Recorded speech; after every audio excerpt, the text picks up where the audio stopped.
Each week on the Withering Effect Minecraft Podcast, we ask our Discord community to pick between 3 mobs, biomes, structures, or items for our hosts DuDs and Jimbo to improve during our Mending Minecraft segment.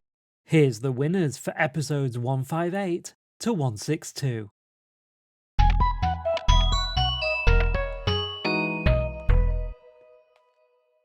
This week we asked you to choose between one of 3 mobs for us to discuss and improve.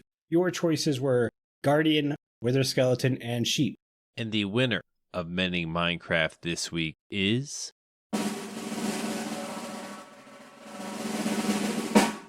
Guardian, with 24 votes. Wither Skeleton and Sheep has tied with 9. Wow. Yeah. Guardian won that. Stupid Sheep. I was pulling for the Guardian. Yeah, the Guardian was fun to mend. Mm-hmm.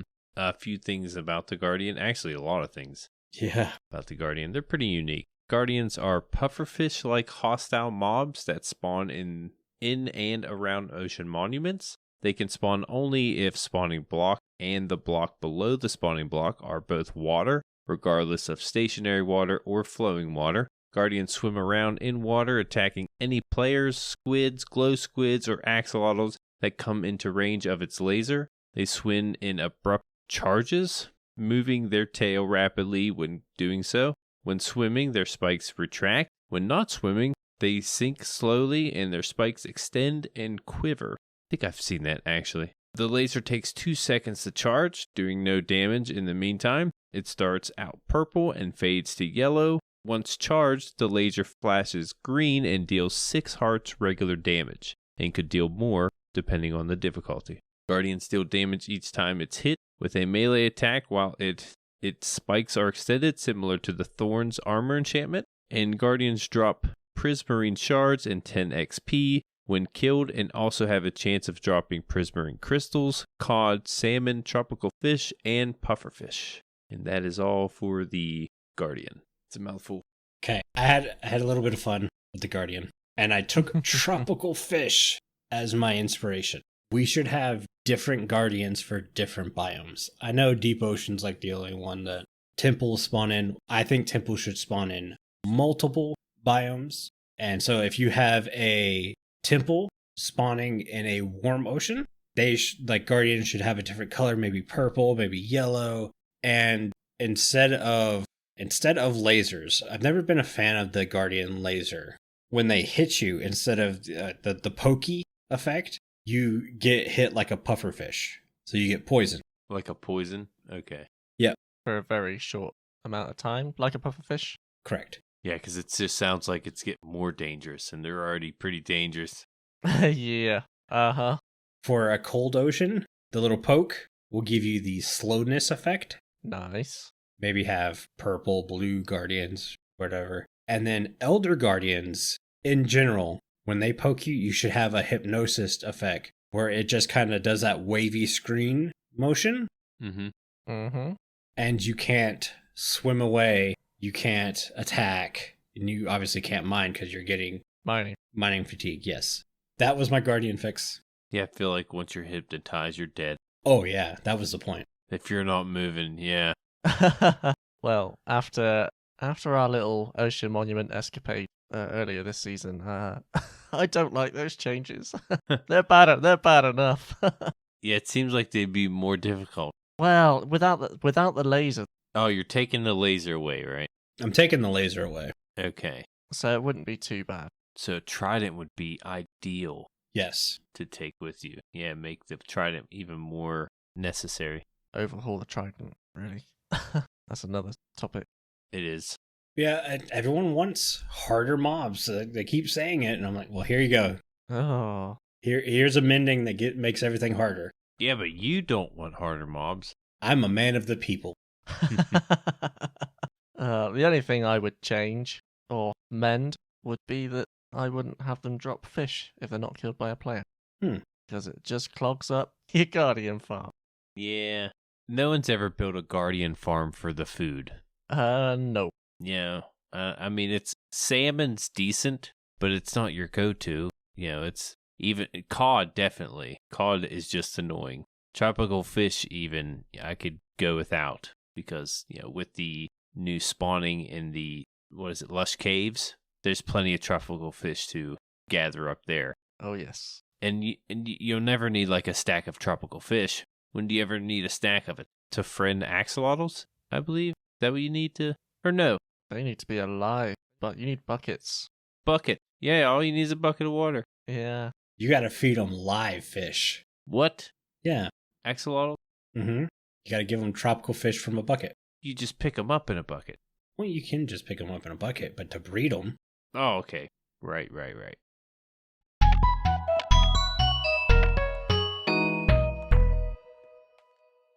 This week, we asked you to choose between one of 3 biomes for us to discuss and improve. Your choices were Mangrove Swamp, Windswept Forest, and Warped Forest. And the winner of Mending Minecraft this week is...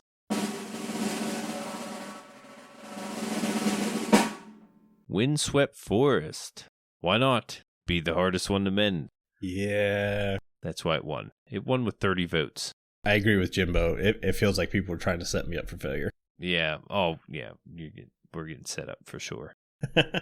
The second most was 7 with Warped Forest, which is fairly new, and the newest one, Mangrove Swamp, had 2 votes. But only a few things here on the Windswept Forest. Pretty common. But the Windswept Forest is a variant of the Windswept Hills and has sparse forests of oak and spruce trees. The variant generates in areas with high humidity, which means it's usually surrounded by forested biomes like taigas and birch forests. Only a couple of uncommon blocks generate here, which are the emerald ore and infested stone. And the only unique mob that spawns in this biome are llamas. So yeah, everything else is pretty common spawn rates. That's it. That's all. Yeah, it's a very barren biome. Pretty rare. Yeah, which is cool. And I wish it had some more barren things. Like if you look at windswept areas on Earth, you get a lot of trees that are bent over and only have leaves on one side, the main trunk. I think that could be a cool aesthetic where if you plant a tree in this biome, it has a 10% chance of it growing at a funny angle with no leaves on one side. Mm-hmm. Could be very cool. Which means it's been windswept. Yeah, which means it's been windswept. Right. The other idea I had was ambient wind noises. I'm always down for that. Just randomly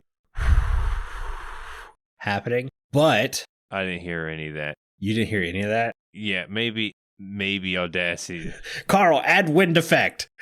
Add wind effect. Make it sound like DuDs is a master. Whatever. He just types wind. Oh, sassy Carl.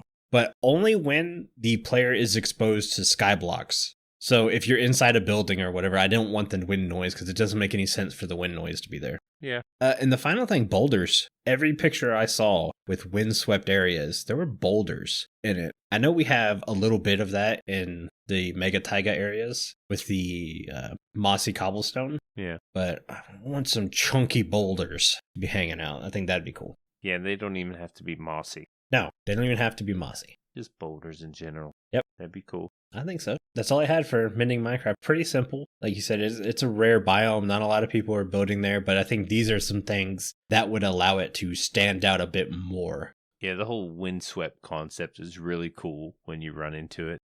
Those kind of biomes. Because it used to be the Shattered, right? Yes. Now they renamed it to Windswept, but it's like a broken up landscape, and it's always cool when you run into it. It always gives you like ideas of things to build. You know, it's always a place that I wanted to build at, but I feel like the windswept biomes are pretty far from spawn point. Like they're hard to find. You just don't run into them.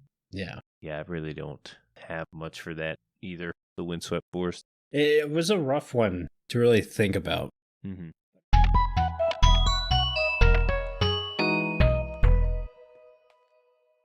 This week we asked you to choose between one of 3 structures for us to discuss and improve. Your choices were the End City, Amethyst Geo, and Ruined Portal.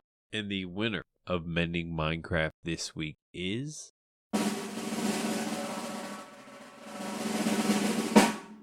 End City. Of course. Yeah, I get crushed the competition. It had 36 votes. Amethyst Geode had 2, and Ruined Portal with 9. So yeah, people want to see an end update, duds. I think that's what that means. Yeah, no, I know they want to see an end update. Or just preferred over these two. No, like, I want to say I saw that leading up to. I know Carl's big on the end update. Mm-hmm.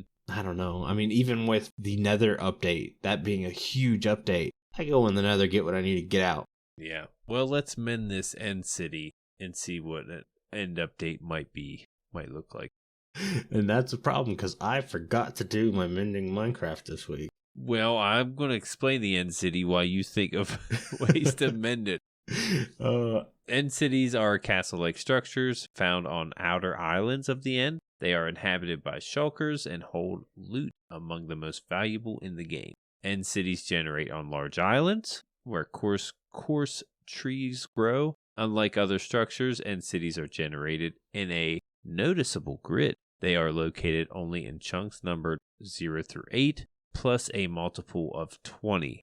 I wish I could give you an example, but I can't. Maybe I might be able to. End cities consist of tall skyscraper-like towers constructed out of endstone bricks and purple blocks. End cities are the only place to find ender chests, end rods, and elytra in the game. Some noticeable loot found in these cities are diamonds, enchanted armor, enchanted tools and sword, and emeralds. And that is it for the end city.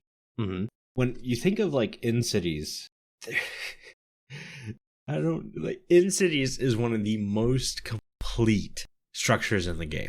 I've said this about ocean monuments where really the loot is the only thing that's not great, but you can farm it. End cities have the best loot in the game. You have elytras, you have shulker boxes, you have diamond tools and weapons, ender chests are in there. All this really good stuff. They're interesting shapes. They resemble the chorus fruits from the surrounding areas. How do you fix something that does its purpose correctly and does it better than all the structures in Minecraft? Like Ruined Portal, that's an easy fix. There's a tons of things you can do with a Ruined Portal that makes sense. In City, the real big thing that I don't like is there needs to be a portal in the End Cities. So after you finish raiding an End City, I don't know, most of the time I make a shulker box, throw all my stuff in the shulker box, and I jump into the void. Well, in an inner chest. Well, yeah, and I put it in the inner chest. Yeah, you gotta put it in the inner chest. Yeah.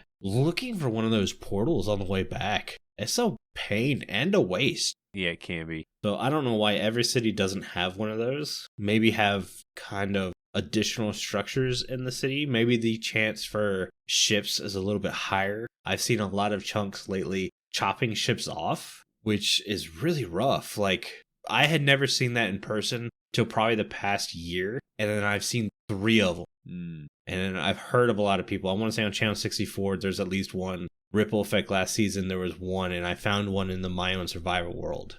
So maybe moving the ships to a better chunk location would be a good fix to stop that. I mean, visually, it's not a lot. The End has 2 creatures, the Enderman and the Shulkers, and they're both inhabiting End cities.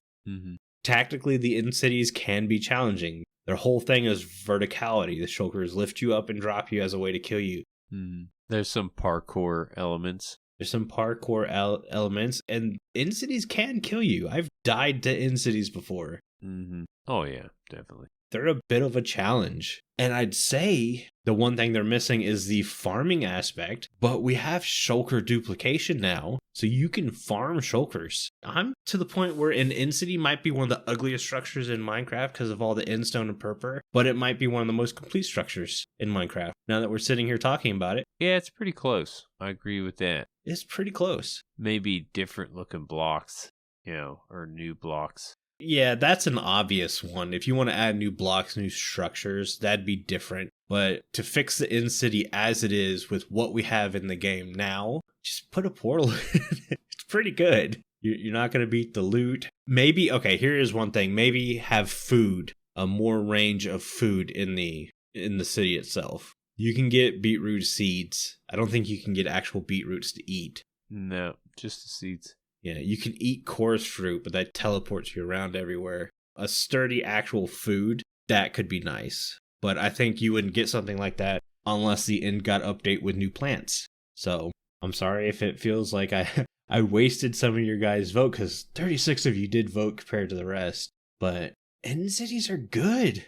Like, it's rare for me to say these structures are 100%. I'd say it's, 95% complete? Yeah. So if like an ocean monument, I'd say it would be about 80. The loot's not very good, but the farm you can make out of it's really good. Ancient cities are like, I don't know, at 45, 50%. They look really cool. The Warden is a really cool mechanic mob with the skulk and stuff, but the loot's garbage. Swift Sneak. Bleh. Swift Sneak's good, but it's not great. Yeah, as of right now, I think end cities are my favorite to raid. Right? They're some of the most fun I have. Mm-hmm. Yeah, it's a good time. Especially when you have buddies. You have multiple people raiding with you, and you're just hearing people die and fight and attack and stuff. Make games out of it. Mm-hmm. That's why you see a lot of people stream end raids, because they're so fun. I don't know. I'm going to leave it there. I literally would only put a portal in the city. If I'm going to change anything, it would require an end update where we'd get new blocks and new plants. So instead of adding anything new to the game, which I say we shouldn't do, I know I've done it a couple times before, but portal. Oh, it is the only place to get a dragon's head, too. It is the only place to get a dragon's head. Mm-hmm. Telling you, the loot in cities is really good. Mm-hmm. It's useful and fun. You can't say that about a lot of places. Sponges are useful, not really that fun.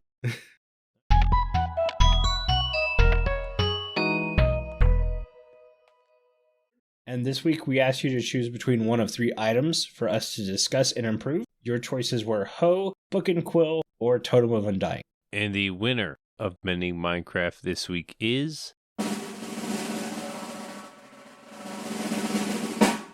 Book and Quill with 27 votes. The Hoe had 9. Totem of Undying is 12. I have a hard time saying Totem of Undying sometimes. I don't know why. Yeah. I always slur them together. When I saw what won, I go, it's a Book and Quill. What else do you want it to do? And then I realized it was against a Hoe, which has got a ton of changes lately. I shouldn't say a ton of changes. Has got a ton of blocks to mine lately. And then you have a Totem of Undying, which does exactly what it says it's going to do. Yeah. So really, it wasn't like there was a real good pick this week. Yeah, it's kind of obvious. Yeah. Few things on the Book and Quill. A Book and Quill is an item used to write written books. It can be crafted with a book, ink sac, and a feather. Expert level librarian villagers have 50% chance to buy 2 Book and Quills for 1 emerald. Also, I think on Bedrock, you can buy Book and Quill for 1 emerald. Don't have that on here, but I think I remember seeing that. I think I remember seeing that too. Yeah. By pressing use item while holding a Book and Quill in their hand, the player can open a text editor GUI. Using this GUI, the player can write a single book up to 100, that's in Java, and 50 in Bedrock pages long, with up to 798 characters per page. Once you finish writing in a Book and Quill, you can then sign it, and it will become a written book. After that, it can no longer be edited again. The title of the book can be up to 16 characters long, and the player cannot paste into the title. A workaround for the 16 character limitation is to manually rename the book at an anvil, which always costs 1 experience level. I did not know that. Yeah, I didn't know that either. Thought that'd be fun to share. Cool. We all learned something today. Mm-hmm. Let's go with my first fix. I would like to be able to lock the book so other people can't write in it, but you can write in it.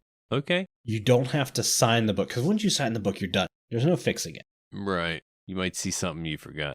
Yeah, I like the idea of a personal journal. Having a Book and Quill that's locked to everyone else but you. Maybe you could also place screenshots in your journal. Maybe you can attach a compass to it as a new way to navigate without using the F3 screen. Could be idea. I mean, how great would it be to open a journal, have the compass on the left-hand page, and a list of locations with coordinates are on the right page? Yeah, that'd be cool. Maybe the compass can have coordinates built into the design at that point. So not only does it tell you the direction to go, but it also tells you where you are. And yeah. Another thing is you should be able to dye books different colors. I like that. So it'd be like a shulker box. All my redstone shulker boxes are red. Anything that has valuables are blue. Building stuff's usually purple or something like that. So if I have a book for a certain thing, allow me to dye it. I mean, book and quills aren't stackable anyways. So changing its color isn't going to change its stacking properties. It's not like you're going to have 16 unstackable items now or whatever, 16 different stacks. I think when it's a written book, when it's signed, you can stack it. Yes. I believe, because you can make copies. Wouldn't that be where you get your color? Then again, it's got that enchanted look, doesn't it? The written book. Yeah, written books have the enchanted look, I think. I'd rather it be colored than enchanted. Yeah, I'd rather it be colored than glowing. Mm-hmm. Like, what would make it enchanted if you sign it anyway? I don't get it. Right. Yeah, because as of right now, all book and quills and written books, they all look the same. Mm-hmm. Be nice to identify them without looking at the title or who's written it. I guess in Bedrock, when you sign it, you can manually put your name in, or whoever's name. Really? Yeah, that's in Bedrock. It doesn't sign the name of the person who's written in it. It lets you edit the author. Frank's aplenty with that feature. Right? That's the first thing I was thinking. Man, you can really set somebody up. Blackmail. Yup. The first thing I go to is blackmail. Jeez, what's wrong with me? We can tell what kind of player Jimbo is. I got away with it too. The book and quill is a good item in the game that has very limited uses. So going with the current idea of expression, which is what we're being told this update's about, it would make sense to be able to have a personal journal of sorts to constantly carry with you. Mm. Just my thoughts. It does work with the lectern. Yeah, the lectern. Mm-hmm. Also, you could place it on a lectern and edit there. Can you actually edit on a lectern? I don't think you can. I think you can just read on a lectern. Oh, you might be right. I don't know. I know it's, you can use it with the lectern. It doesn't have to be written, but you can actually place. Yeah, see, I just did this week for my episode, and I can't remember how I did it. I know I did not write it on the lectern. I just placed it. I have a book and quill ready to write something in there that leads to my next episode, but I don't know what to write. I have to write that. It's like one of my next things. It was very hard for me to come up with stuff, too, because I'm trying to add lore Right. into my episode and stuff. And I'm like, how can I add lore that I can base an entire season on? I'm not the best writer. Same. I don't know, to make lore out. Like, there's a character that has to write this. It's not me, myself. This is a book I found, so I need to make it sound like something or someone else has written in this book, and I have to word it differently, I guess. So that's what I'm up against. That and like 8 other things at this point.